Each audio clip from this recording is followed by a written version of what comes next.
After I was diagnosed, nothing could convince me that I was going to live. Nothing. I was actually just lost. I was very sad because cancer for me is death. Common reactions upon learning you have CML, a rare blood cancer. In Africa, many believe all cancers equal death. But today, CML is no death sentence. It's a cancer that has turned from a fatal disease to a chronic disease because of the targeted therapies. Miraculous targeted drug therapies for CML arrived in 2001 and work incredibly well. A week after taking the medicine, everyone at home was like, okay, so you're looking better than us. I still didn't believe until I saw that I was moving.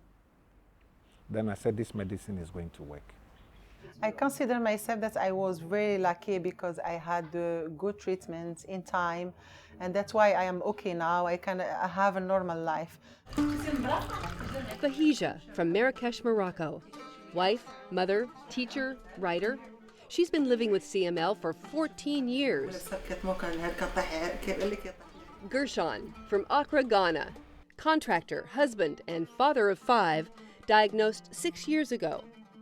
And Ferdinand of Nairobi, Kenya, a 10-year survivor. He left a bank job to work full-time on his advocacy group. One of the things that I insist on this group is inform, inform, inform. But informing and treating people across the vast continent of Africa is challenging. Africa has got a unique disadvantage in the fact that our patients live in outlying in rural areas. For them to get to the main center takes travel up to 2 days, we've heard.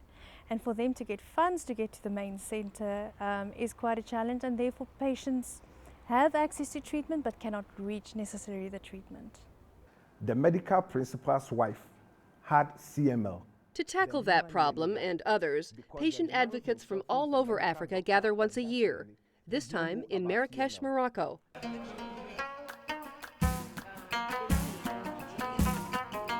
They want others to know these essentials. CML does not discriminate. It can affect anybody, any walks of life. It's found everywhere in the world.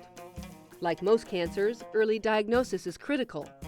And there are 2 very important steps to save lives. Number 1 is access to medication. Number 2 is monitoring of the disease. Then there's the cost of the medication. I cannot afford $3,000 a month. Even $500 a month, I cannot afford it. Thankfully, an organization called the Max Foundation, which organizes these annual conferences, helps provide the medications for free. The drug that we help people get access to is donated by the companies. We manage that distribution and make sure that we link the drug to the patient. African cancer patients face yet another daunting obstacle: stigma. People think you are bewitched. That is the biggest problem. I'd like to thank the Max Foundation for this opportunity. Hiding a disease only perpetuates myth. So these survivors encourage each other to openly share their stories. Hey, how are you? From Tunisia to Togo, Nigeria to Uganda, the advocates return home energized and empowered, ready to lobby for more support. And my vision is to also see more engagement from the government side.